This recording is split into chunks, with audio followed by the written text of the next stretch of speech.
بسم اللہ الرحمن الرحیم۔ علم سٹوری دیکھنے والے تمام دوستوں کو السلام علیکم۔ پیارے دوستوں، اگر آپ ہمارے چینل پر نئے ہیں تو چینل کو سبسکرائب کریں۔ اسکندریہ میں ایک حجام کی دکان تھی۔ اس حجام کے سامنے اس کا ایک دوست جو رنگریزی کا کام کرتا تھا، اس کی دکان تھی۔ وہ دونوں اپنی دکانوں پر کام کرتے تھے، لیکن دونوں میں کافی فرق تھا۔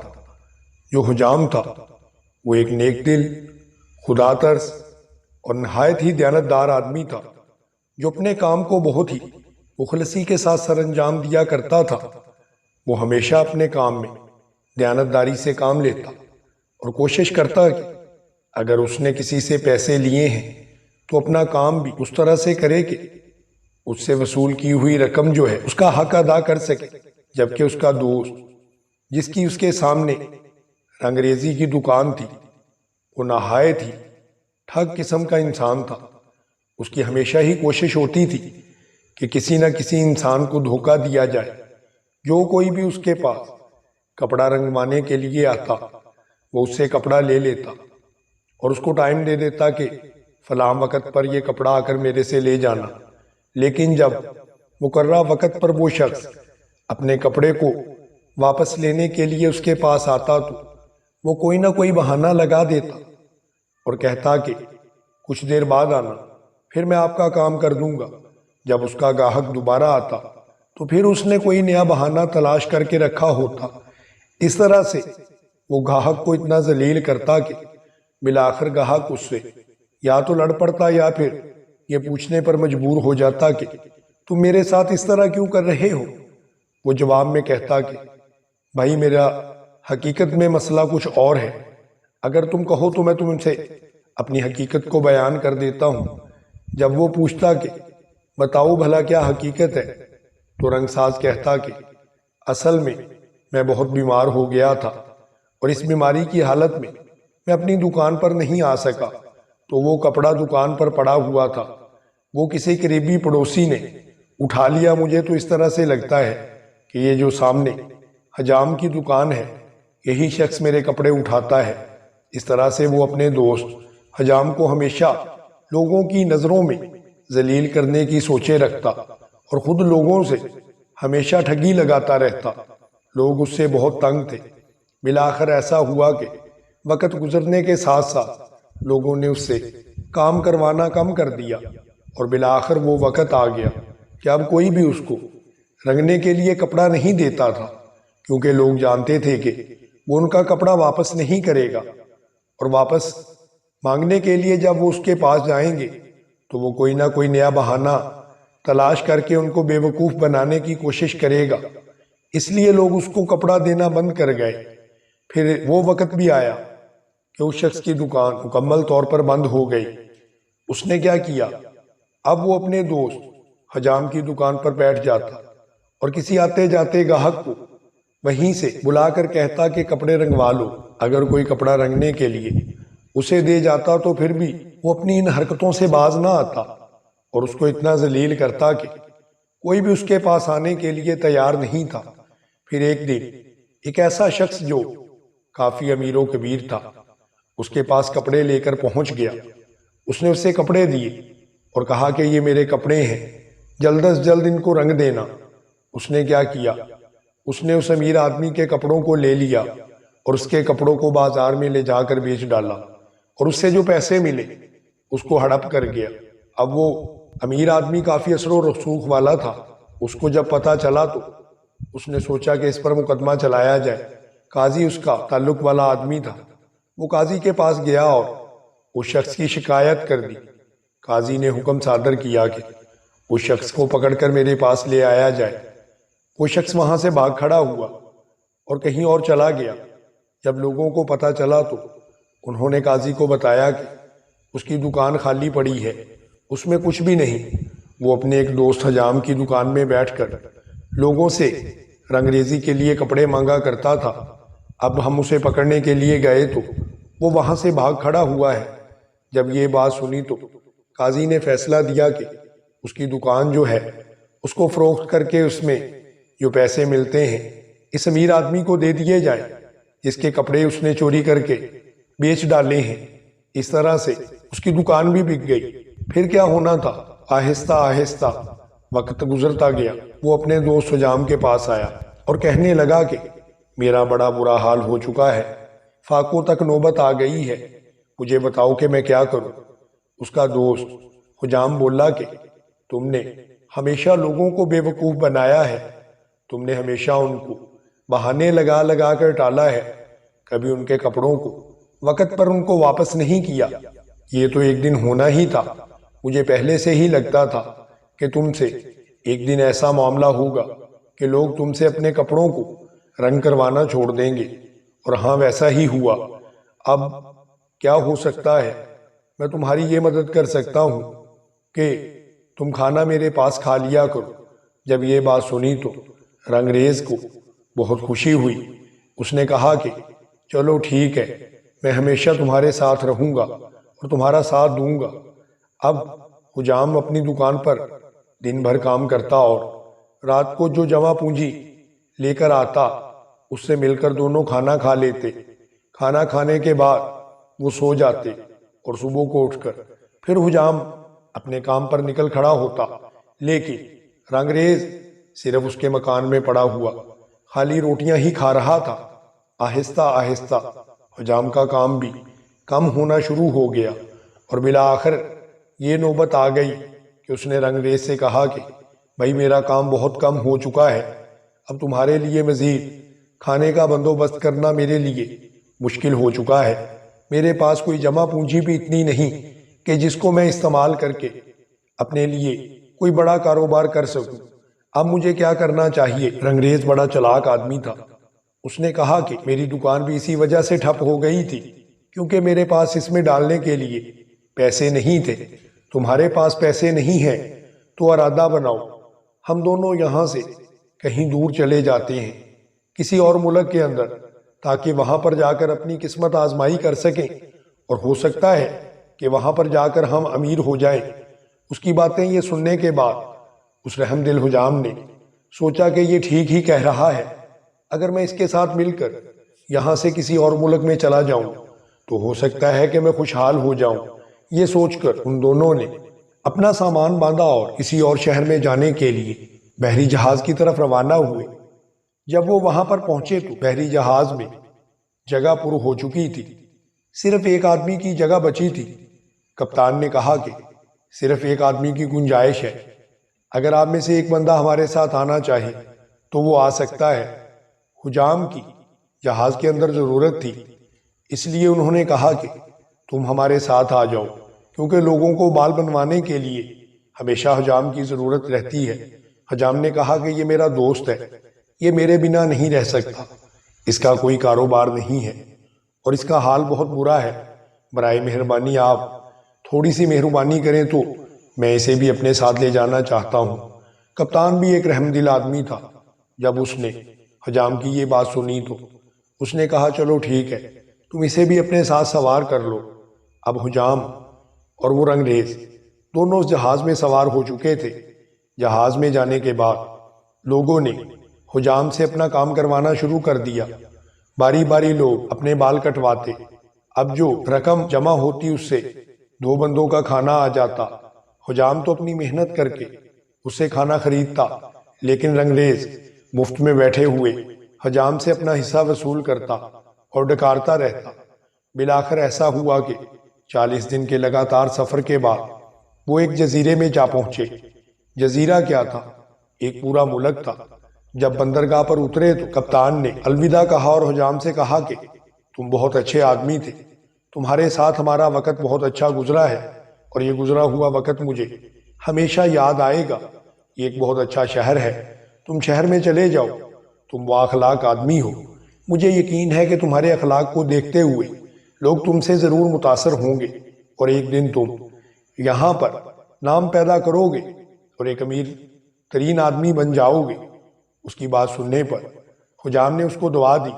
حجام اور رنگریز وہاں سے روانہ ہو گئے اور شہر کی طرف چل پڑے۔ انہوں نے ایک ہوٹل کے اندر قیام کیا۔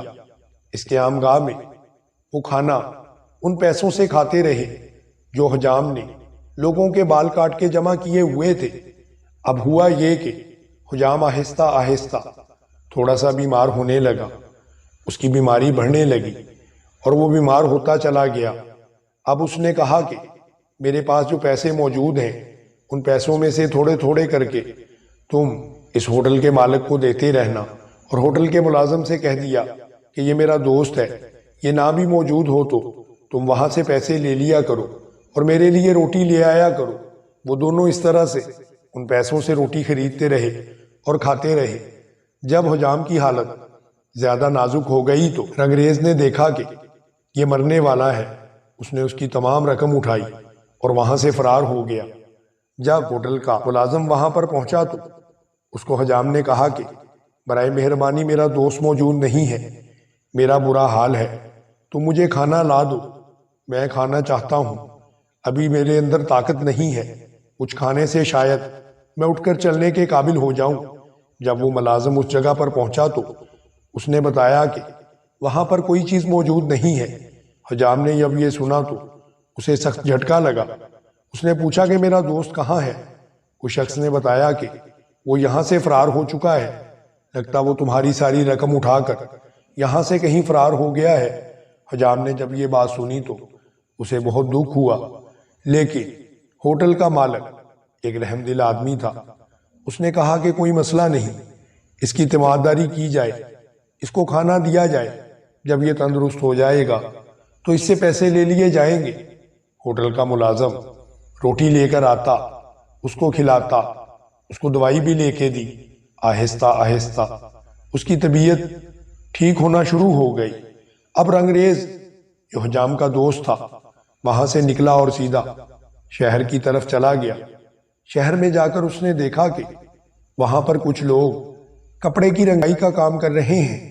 وہ ایک رنگریز کے پاس گیا اور جا کر دیکھا تو اسے نظر آیا کہ وہاں پر موجود سب لوگوں نے صرف سفید اور نیلے رنگ کا سوٹ پہن رکھا ہے۔ اس نے دیکھا کہ رنگریز کی دکان پر بھی صرف نیلا رنگ ہی کپڑوں کو دیا گیا ہے۔ اس نے پوچھا کہ اگر میں آپ کو یہ رومال دوں تو آپ کیا اس کو سرخ رنگ میں رنگ سکتے ہیں؟ جب رنگریز نے بات سنی تو اس نے کہا کہ سرخ رنگ کون سا ہوتا ہے؟ جب یہ بات سنی تو اس رنگریز کو پتا چلا کہ یہاں کے لوگ رنگوں سے بالکل واقف نہیں ہیں، یہ صرف نیلا رنگ دینا جانتے ہیں، ان کو سفید اور نیلے رنگ کے علاوہ کسی بھی رنگ کا پتہ نہیں ہے۔ اس کے بعد اس نے چیک کرنے کے لیے اس کو کہا کہ چلو اگر سرخ رنگ نہیں ہے تو تم اسے پیلا رنگ کر دو۔ جب پیلے رنگ کا نام سنا تو اس رنگریز نے کہا کہ ہم پیلے رنگ کو بھی نہیں جانتے، وہ کون سا ہوتا ہے؟ ہماری دکان پر صرف تمہیں نیلا رنگ ہی مل سکتا ہے اور اسی رنگ میں ہم رنگ سکتے ہیں، اس کے علاوہ ہمارے پاس کوئی بھی رنگ نہیں ہے، نہ ہم ان رنگوں کو جانتے ہیں۔ رنگریز نے جب یہ بات سنی تو اسے پتا چلا کہ یہ لوگ حقیقت میں رنگوں سے ناآشنا ہیں۔ اس نے جب قیمت پوچھی تو رنگریز نے بتایا کہ میں 20 درہم لے کے تمہیں یہ نیلا رنگ دے سکتا ہوں۔ یہ بات سننے کے بعد رنگریز نے کہا کہ میرے ملک میں صرف 2 درہم میں یہ کام ہوتا ہے۔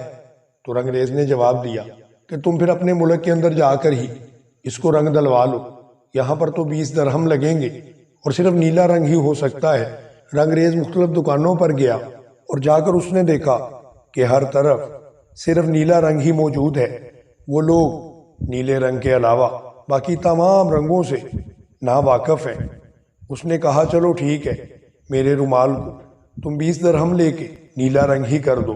انہوں نے 20 درہم لیے اور اس کو نیلا رنگ کر دیا۔ وہ چالاک آدمی تھا، اس نے جب یہ ساری باتیں معلوم کر لیں تو لوگوں سے بادشاہ کے دربار کے متعلق پوچھا۔ لوگوں نے بتایا کہ بادشاہ سلامت کا دربار اس طرف ہے۔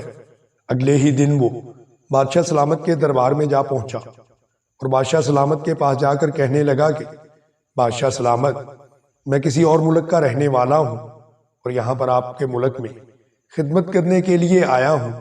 اگر میری آپ عرض سنیں تو آپ کے لیے یہ حیرانگی کا باعث ہوگی۔ بادشاہ نے کہا کہ بولو تم ہم سے کیا کہنا چاہتے ہو اور کون سی ایسی بات ہے جو ہمیں حیران کر دے گی؟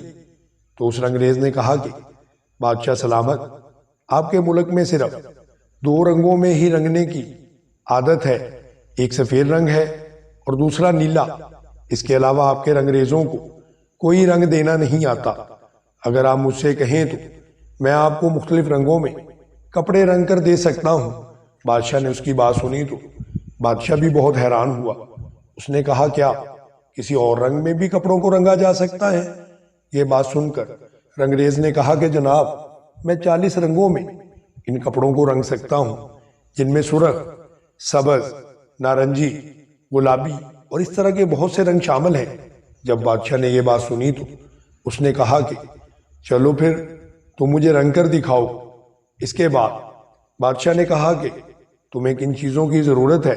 رنگریز نے بادشاہ کو بتایا کہ میں آپ کے رنگریزوں سے بات کر چکا ہوں، لیکن کوئی بھی مجھے اپنے ساتھ کام پر رکھنے کے لیے تیار نہیں ہے۔ وہ کہتے ہیں ہم نہ تو یہ کام کسی کو سکھاتے ہیں اور نہ ہی اپنے ساتھ تمہیں ملازم رکھ سکتے ہیں۔ اس لیے بادشاہ سلامت، اگر آپ ذرا مہربانی کریں اور مجھے اپنے ملک میں دکان بنانے کا موقع دیں تو میں آپ کے کپڑوں کو 40 مختلف رنگوں میں رنگ سکتا ہوں۔ بادشاہ نے جب یہ بات سنی تو اس نے کہا چلو ٹھیک ہے۔ اس نے اسے ایک محافظ دستہ دیا، ساتھ میں سواری کے لیے گھوڑا دیا اور ساتھ میں 1000 درہم دیے اور کہا کہ شہر کے اندر لے جا کر اس کو جو دکان پسند آئے اسی دکان کے اندر اس کو بیٹھنے دینا اور دیکھتے ہیں یہ کپڑے کس طرح کے رنگتا ہے۔ جب بادشاہ نے یہ حکم دیا تو وزیر اس کو اپنے ہمراہ لے گئے اور محافظ دستوں کے ساتھ بازار میں پہنچا دیا اور بازار میں اس کی پسند کی جگہ پر اس کو دکان بنا دی۔ اب اس نے اپنی ضرورت کا تمام سامان ان پیسوں سے خرید لیا جو بادشاہ نے 1000 درہم انعام کے طور پر اس کو دیا تھا اور کہا تھا کہ تم اپنا کام شروع کرو۔ اس نے مختلف رنگوں کو ملا کر رنگ تیار کیے اور بادشاہ سے سوٹ منگوائے۔ جب بادشاہ کے سوٹ آ گئے تو اس نے بادشاہ کے ان سوٹوں کو مختلف رنگوں میں رنگ دیا۔ یہ رنگنے کے بعد اس نے اپنی دکان کے باہر لٹکا دیے۔ رنگوں کا رنگ کے دکان کے باہر سوٹوں کو لٹکانے سے لوگوں کو بہت حیرانگی ہوئی۔ لوگ بار بار آتے اور ان سوٹوں کو دیکھتے اور حیران ہوتے کہ اس رنگریز نے کس طرح سے اتنے سارے رنگوں سے ان سوٹوں کو رنگ دیا ہے۔ مختلف کلرز کو دیکھ کر ان کو بہت خوشی ہوتی۔ ان رنگوں کو دیکھ کر وہاں پر مجمع سا لگا رہتا۔ اب بادشاہ کے بعد مختلف وزیر، مشیر اور اعلیٰ عہدیداران بھی وہاں پر پہنچے اور اپنے اپنے سوٹ رنگوانے لگے۔ جب بادشاہ نے اپنے سوٹوں کو دیکھا تو اسے اس رنگریز کے فن پر بہت رشک آیا۔ اس نے اسے انعام کے طور پر 1000 درہم دیا اور یہ شرط لگا دی کہ ہر بندہ جو سوٹ رنگوانا چاہتا ہے 1000 درہم دے کر اسے اپنا اپنا سوٹ رنگواتا رہے۔ بادشاہ کا یہ کہنا تھا کہ دھڑا دھڑ اس کے مختلف وزیر اور مال و دولت والے لوگ وہاں پر آنے لگے اور اپنے کپڑے رنگوانے لگے۔ رنگریز کچھ ہی دنوں کے بعد امیر کبیر ہو چکا تھا۔ اب ادھر اس کا دوست حجام بھی پہلے سے بہتر ہو چکا تھا۔ اس نے سوچا کہ اس کا دوست بھاگ گیا ہے، لیکن وہ اس کو مل کے پوچھنا چاہتا تھا کہ آخر اس نے بیماری کی حالت میں اسے کیوں چھوڑ دیا۔ ایک دن وہ چلتا ہوا بازار میں آیا تو اس نے دیکھا کہ وہاں پر ایک رنگریز کی بہت مشہوری ہے۔ جب اس نے نام پوچھا تو اسے پتا چلا کہ اس کا دوست شاہی رنگریز بن چکا ہے اور بادشاہ کے دربار میں اور بڑے بڑے لوگوں میں اس کی بہت عزت بن چکی ہے اور وہ مالدار بھی ہو چکا ہے۔ وہ اس امید پر رنگریز کی طرف آ گیا کہ ہو سکتا ہے کہ کسی مجبوری کے باعث وہ اسے چھوڑ گیا ہو، لیکن اب کیونکہ وہ امیر بن چکا ہے اب وہ ضرور اس کی مدد کرے گا۔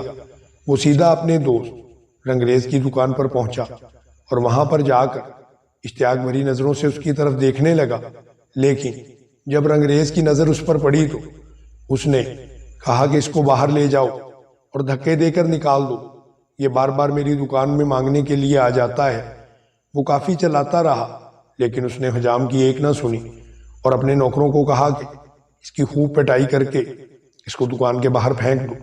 اس کے نوکروں نے حجام کو مارا اور مارنے کے بعد دکان سے باہر پھینک آئے۔ حجام کا برا حال ہو چکا تھا، جگہ جگہ پر جسم پر زخم بن چکے تھے۔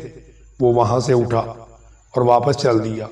اس کو دل ہی دل میں اپنے دوست پر بہت غصہ آ رہا تھا کہ اس نے اس کی کتنی خدمت کی اور بدلے میں اس نے اس کو لوگوں سے پٹوا کر اپنی دکان سے باہر پھینکوا دیا تھا۔ اسے بہت دکھ ہو رہا تھا۔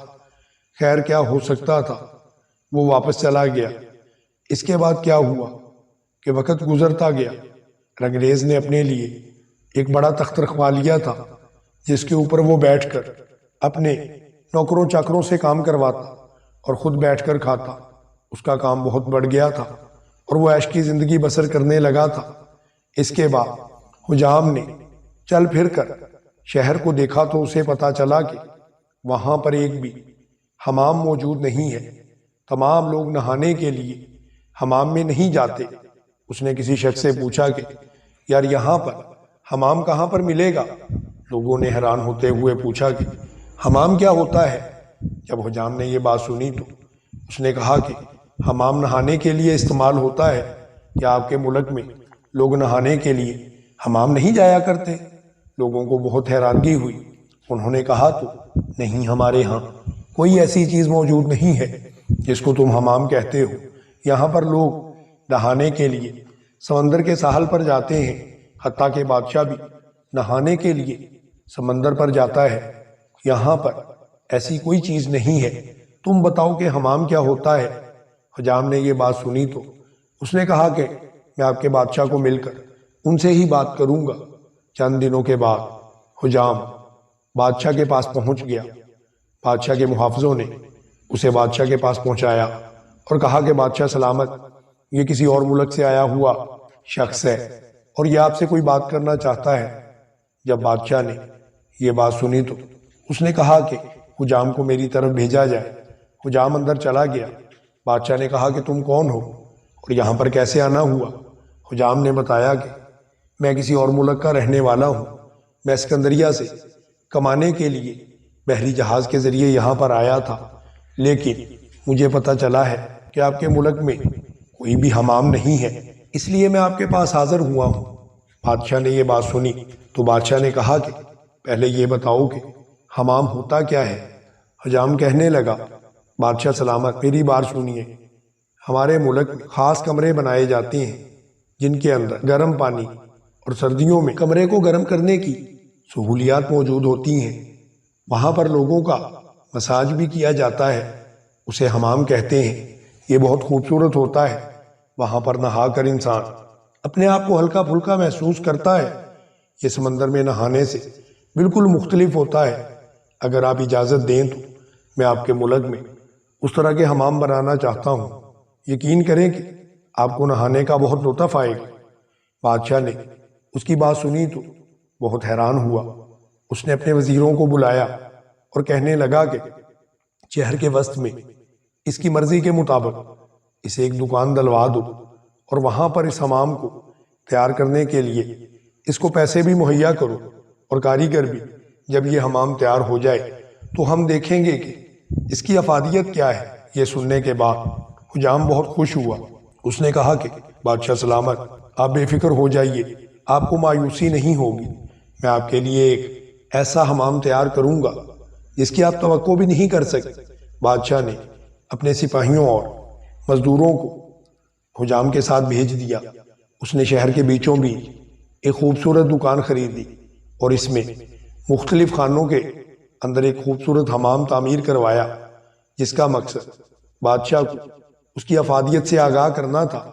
اس کے بعد بادشاہ سلامت سے اس نے کہا کہ بادشاہ سلامت کچھ دنوں کے بعد جب یہ مکمل ہو جائے گا تو میں جناب کو وہاں پر زحمت دوں گا، آپ آئیے گا اور دیکھیے گا کہ حمام کس طرح سے آپ کے لیے فائدہ مند ثابت ہوتا ہے۔ بادشاہ نے ہاں میں سر ہلا دیا۔ حمام تعمیر ہونا شروع ہو گیا اور کچھ مہینوں کے اندر ہی حمام کو تعمیر کر لیا گیا۔ اس کے بعد اس نے اس حمام کو خوبصورت رنگوں سے مزین کیا اور اس کو خوبصورتی سے آراستہ کرنے کے بعد بادشاہ سلامت کو دعوت دی کہ آئیے اور دیکھیے کہ حمام کے اندر کس طرح سے نہایا جاتا ہے۔ بادشاہ سلامت اپنے وزیروں کے ساتھ وہاں پر پہنچ گئے۔ حجام نے بادشاہ سلامت کپڑے اتروا کے تولیے اس کے گرد لپیٹے اور اس کو ایک مخصوص کمرے کے اندر لے گیا جہاں پر خوشبوئیں موجود اس کے بعد اس نے بادشاہ کو گرم کمرے کے اندر داخل کر دیا، جہاں پر بادشاہ کو خوب پسینہ آیا۔ پسینہ آنے کے بعد اس نے مختلف جو مسالے تیار کیے تھے اور صابنوں کی مدد سے بادشاہ کے جسم سے میل اتارنا شروع کر دی۔ اس کے بعد اس نے بادشاہ کو نہلانے کے لیے اگلے کمرے میں منتقل کیا اور وہاں پر گرم پانی سے بادشاہ کو نہلایا گیا۔ بادشاہ کو نہلانے کے بعد اس نے بادشاہ کا ایک خوبصورت کمرے کے اندر، جس میں خوشبوئیں موجود تھی، بادشاہ کا مساج کیا اور تیار کرنے کے بعد بادشاہ کو شاہی لباس پہنا دیا گیا۔ بادشاہ یہ لباس پہن کر بہت خوش ہوا اور اپنے آپ کو بہت ہلکا پھلکا محسوس کرنے لگا۔ پہلے وہ ہمیشہ سمندر کے کھارے پانی میں نہاتا تھا۔ حمام کے پانی میں نہانے کے بعد وہ تر و تازہ ہو گیا۔ وہ بہت خوش ہوا۔ اس نے حجام کا شکریہ ادا کیا اور اس کو انعام میں 1000 درہم دیا اور کہا کہ باقی تمام لوگوں سے بھی 1000 درہم لے کر تم ان کو نہانے کی اجازت دینا۔ لیکن یہ رحم دل آدمی تھا۔ اس نے کہا کہ بادشاہ سلامت، یہ ضروری نہیں، میں ہر شخص سے اس کی حیثیت کے مطابق پیسے وصول کروں گا۔ بادشاہ نے یہ بات سنی تو بادشاہ کو بہت خوشی ہوئی۔ اس نے کہا کہ تم ایک بہت اچھے انسان ہو۔ کچھ ہی دن گزرے تھے کہ بادشاہ کے کارندوں نے کہا کہ حجام، کوئی ایسا انتظام کرو کہ بادشاہ اور وزیروں کی ملکہ بھی حمام دیکھنا چاہتی ہیں اور یہاں پر نہانا چاہتی ہیں۔ یہ سن کر اس حجام نے مختلف عورتوں کو جو لونڈیاں تھیں ٹریننگ دی اور ان کو تیار کیا کہ عورتوں کو کس طرح سے نہلانا ہے۔ اس کے بعد بادشاہ کی بیوی اور دیگر وزراء کی بیویاں جب یہاں پر آئیں تو انہیں بھی یہ حمام بہت ہی اچھا لگا۔ انہوں نے کافی زیادہ انعام دیا اور حجام دیکھتے ہی دیکھتے ایک امیر آدمی بن گیا۔ ابھی تھوڑے دن ہی گزرے تھے کہ اسے ایک طرف سے گھوڑے پر بیٹھا اپنا رنگریز دوست آتا دکھائی دیا۔ جب وہ قریب آیا تو اس نے بڑے پرتپاک طریقے سے کہا کہ میرا دوست، اور گلے لگنے کے لیے آگے بڑھا تو بہت غصہ آیا حجام کو۔ اس نے کہا کہ تم میرے وہی دوست ہو جس نے مجھے دھکے دے کر اپنی دکان سے نکلوا دیا تھا اور اپنے نوکروں سے کہا تھا اس کو پیٹو۔ اب تم مجھ سے ملنے کے لیے یہاں پر آ گئے ہو۔ رنگریز کیونکہ ایک چلاک اور مکار آدمی تھا، اس نے کہا کہ بھائی، مجھ سے غلطی ہو گئی، مجھے تو پہچان میں ہی نہیں آیا کہ وہ تم ہو۔ میں نے سوچا کہ کوئی فقیر ہے جو تنگ کرنے کے لیے میری دکان میں آ رہا ہے، مجھ سے غلطی ہو گئی ہے، مجھے معاف کر دو۔ کیونکہ حجام ایک نیک دل آدمی تھا، اس نے کہا شاید اس کے دوست سے غلطی ہی ہو گئی ہو۔ اس نے اس کو معاف کر دیا اور اس کو نہلایا اور اس سے کوئی پیسہ بھی نہیں لیا اور کہا کہ تم ایک شاہی آدمی ہو، میں تمہارا اسی طریقے سے استقبال کرتا رہوں گا اور تم سے پیسے بھی نہیں لوں گا۔ لیکن دل ہی دل میں رنگریز بہت کڑا رہا تھا۔ اسے بہت جلن ہو رہی تھی کہ آخر یہ کس طرح سے بادشاہ کے دربار میں پہنچ گیا اور بادشاہ کے محل میں سے اس کو اتنی عزت کیسے مل گئی۔ اس نے سوچا کہ کوئی ایسا منصوبہ بنایا جائے کہ اس کو بادشاہ کے دربار سے نہ صرف نکلوایا جائے بلکہ اس کی جان بھی چلی جائے۔ اس نے ایک دن کچھ چیزیں اپنے ساتھ لیں اور ایک مسالہ تیار کیا۔ تیار کرنے کے بعد اس کو ڈبوں میں ڈال اپنے اسی حجام دوست کے پاس آیا اور کہا کہ میں نے تمہارے لیے یہ خاص تحفہ تیار کیا ہے۔ یہ ایسے مسالے ہیں جن میں جسم پر کوئی میل نہیں رہتی۔ اگر تم بادشاہ اور ملکہ کے لیے ان مسالوں کو استعمال کرو تو تمہیں بادشاہ کے دربار میں وہ عزت ملے گی جو پہلے نہیں ملی۔ وہ سیدھا سادہ آدمی تھا، اس کی باتوں میں آ گیا اور اس مسالے کو اپنے حمام میں رکھوا دیا۔ کچھ دنوں کے بعد رنگریز بادشاہ سلامت کے دربار میں پہنچ گیا اور جا کے کہنے لگا کہ بادشاہ سلامت، یہ جو حجام آپ کو یہاں پر نظر آ رہا ہے یہ آپ کا حقیقت میں دشمن ہے۔ یہ آپ کے دشمن پڑوسی ملک سے آیا ہوا ایک جاسوس ہے جو آپ کو اور آپ کی بیوی کو ہلاک کرنا چاہتا ہے۔ اگر آپ کو یقین نہیں تو آج جب آپ نہانے کے لیے اس کے پاس جائیں گے تو دیکھیے گا وہ جو مسالہ آپ کے بدن پر ملے گا وہ آپ جلا کر مار دے گا۔ بادشاہ نے یہ سنا تو اس کی آنکھیں غصے سے سرخ ہو گئیں۔ اس نے کہا کہ میں آج اس کو پھانسی لٹکا دوں گا، مجھے تو معلوم ہی نہیں تھا، لیکن اس سے پہلے میں اس کو چیک کروں گا۔ یہ کہہ کر بادشاہ اپنے وزیروں کے ساتھ اس کے حمام میں پہنچ گیا اور بادشاہ نے نہانے سے پہلے کہا کہ میں یہاں پر نہانے سے پہلے اپنے ایک وزیر کو نہلواؤں گا۔ حجام کہنے لگا کہ بادشاہ سلامت، میں نے آپ کے لیے ایک خاص مسالہ منگوایا ہے جو آپ کے جسم سے ہر طرح کی میل کچیل اتار دے گا۔ بادشاہ نے کہا کہ پہلے میرے اس وزیر کو نہلاؤ، اس کے بعد میں نہاؤں گا۔ یوں ہی وزیر کے جسم پر وہ مسالہ ملا گیا تو اس کے جسم پر جلن ہونا شروع ہو گئی اور سارے جسم میں جلن پھیلتی چلی گئی۔ بادشاہ کو جب پتہ چلا تو اسے سخت غصہ آیا۔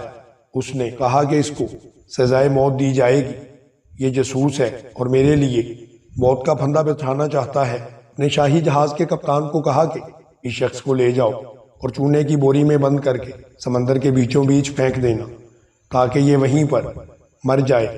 یہ بات سن کر وہ کپتان آگے بڑھا تو اس نے دیکھا کہ یہ وہی حجام ہے جو اس کے جہاز میں لوگوں کے بال کاٹا کرتا تھا۔ اسے معلوم تھا کہ یہ حجام بڑا رحم دل آدمی ہے۔ اس نے کہا کہ اس کو میرے حوالے کر دیں، بادشاہ سلامت اس کی طرف سے آپ بالکل بے فکر ہو جائیں، میں اسے سمندر میں ڈبو دوں گا۔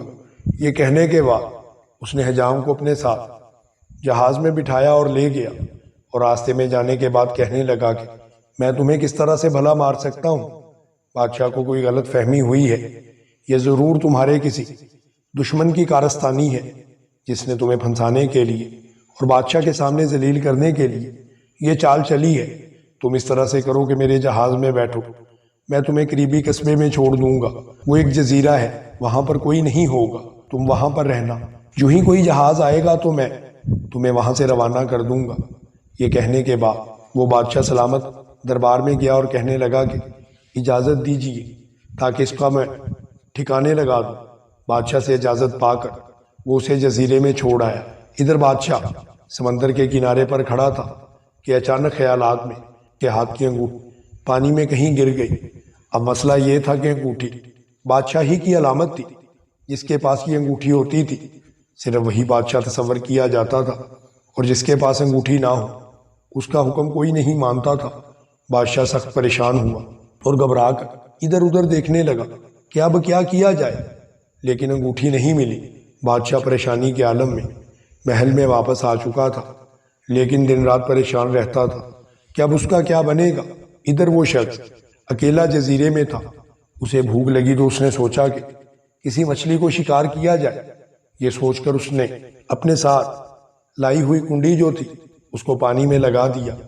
کچھ ہی دیر بعد ایک مچھلی کنڈی میں پھنس گئی۔ اس نے کنڈی کو باہر نکالا اور مچھلی کو نکال کر اس کا پیٹ چاک کیا۔ اس کے پیٹ میں سے ایک خوبصورت انگوٹھی چمکتی ہوئی دیکھ کر اس نے اپنی انگلی میں پہن لی۔ وہ بڑا حیران ہوا کہ یہ انگوٹھی پتہ نہیں کہاں سے آئی۔ اس کے بعد اس نے مچھلی کو تیار کی اور کھا لیا۔ اگلے دن جب کپتان دوبارہ اس جزیرے پر آیا تو اس نے دیکھا کہ ہاتھ میں حجام نے خوبصورت انگوٹھی پہنی ہوئی ہے، اور ہو بہو وہی انگوٹھی تھی جو بادشاہ کے پاس موجود۔ انگوٹھی کو دیکھ کر کپتان بڑا حیران ہوا۔ اس نے کہا کہ یہ تو ہمارے بادشاہ کی انگوٹھی ہے، یہ تمہارے پاس کیسے پہنچی؟ جب اس کی بات سنی تو حجام نے اس کو پوری تفصیل بتا دی اور بتایا کہ کس طرح سے مچھلی کے پیٹ میں سے یہ انگوٹھی برآمد ہوئی ہے۔ اگلے دن وہ کپتان کے ساتھ بادشاہ کے محل میں چلا گیا۔ جو ہی وہ بادشاہ کے محل میں داخل ہوا تو بادشاہ کی آنکھیں اسے دیکھ کر غصے سے سرخ ہو گئیں، اور بادشاہ نے چاہا کہ اسے موت کے گھاٹ اتار دے، لیکن جب اس کے ہاتھ میں چمکتی ہوئی انگوٹھی کو دیکھا تو بادشاہ حیران رہ گیا۔ تمام درباری وزراء و امراء بھی موجود تھے۔ انہوں نے بھی جب بادشاہ کی انگوٹھی کو اس شخص کے ہاتھ میں دیکھا تو وہ بہت ہی حیران ہوئے۔ اب غریب حجام بادشاہ کے پاس آیا اور کہنے لگا کہ جہاں پناہ، آپ حیران ہوں گے کہ یہ انگوٹھی میرے پاس کیسے پہنچی ہے۔ میں تو ایک عام سا بندہ ہوں، مجھے نہیں پتا تھا کہ میرے خلاف کوئی سازش ہو رہی ہے۔ مجھے سازش کا نشانہ بنایا گیا اور آپ کو غلط بتایا گیا کہ میں کسی پڑوسی ملک کا جاسوس ہوں۔ بادشاہ سلامت، جو ہی مجھے پتا چلا میں یہ انگوٹھی لے کر آپ کے پاس چلا آیا۔ یہ آپ کی امانت ہے، میں اگر چاہتا تو وہاں سے بھاگ بھی سکتا تھا، میرا کوئی قصور نہیں تھا، اس لیے رحم دل کپتان نے مجھے جانتے ہوئے جزیرے میں چھوڑ دیا، کیونکہ وہ جانتا تھا کہ میں اس طرح کا گناہ نہیں کر سکتا کہ بادشاہ سلامت کو قتل کر دوں۔ بادشاہ سلامت، یہ آپ کی انگوٹھی آپ کے لیے میں لے کر آیا ہوں، اسے قبول فرمائیے۔ بادشاہ کو یہ دیکھ کر بہت حیرانی ہوئی۔ اس نے انگوٹھی لی اور وہاں پر موجود تمام وزراء اور امراء بھی حیران ہو گئے۔ انہوں نے اس حجام کی بہت تعریف کی اور کہا کہ ہمیں یہ بھلا آدمی محسوس ہوتا ہے۔ اس کے بعد بادشاہ نے اس رنگریز کو بلایا اور کہا کہ اس کو چونے کی بوری میں ڈال کر سمندر میں پھینک دیا جائے۔ حجام نے بادشاہ کو کہا کہ بادشاہ سلامت، ایسا مت کیجیے، میں اس شخص کو معاف کرتا ہوں، آپ اس کو جان سے نہ ماریے۔ لیکن بادشاہ نے کہا کہ یہ شخص ہمیشہ سازشیں کرتا رہتا ہے، اسی نے تمہاری سازش کی تھی۔ یہ میرے پاس آیا اور کہنے لگا کہ تم نے بادشاہ کے لیے کوئی ایسا مسالہ تیار کر رکھا ہے جس سے تم بادشاہ کو مارنا چاہتے ہو، کیونکہ یہ اپنے دوست کا نہیں ہو سکا جس نے اس کو کھلایا، اس کو پالا، یہ میرا وفادار کس طرح سے ہو سکتا ہے۔ اس کے بعد بادشاہ نے کپتان کو حکم دیا کہ اسے دریا میں پھینک دیا جائے۔ کپتان اسے اپنے پاس لے گیا اور جا کر دریا میں پھینک دیا۔ بادشاہ نے اس حجام سے معذرت کی اور دوبارہ اس کو وہاں پر ایک بہت بڑا مکان تحفے کے طور پر دیا اور اس کا کام جو تھا اس کو بھی دوبارہ سے چلانے کا حکم دیا۔ اب وہ ایک امیر آدمی بن چکا تھا۔ دوستو، اگر آپ کو ہماری ویڈیو پسند آئی ہو تو ویڈیو کو لائک کریں، ہمارے چینل علم سٹوری ٹی وی کو سبسکرائب کریں اور بیل آئیکن کو بھی دبا دیں تاکہ ہر نئی آنے والی ویڈیو کی اپڈیٹ آپ کو موصول ہوتی رہے۔ جزاک اللہ۔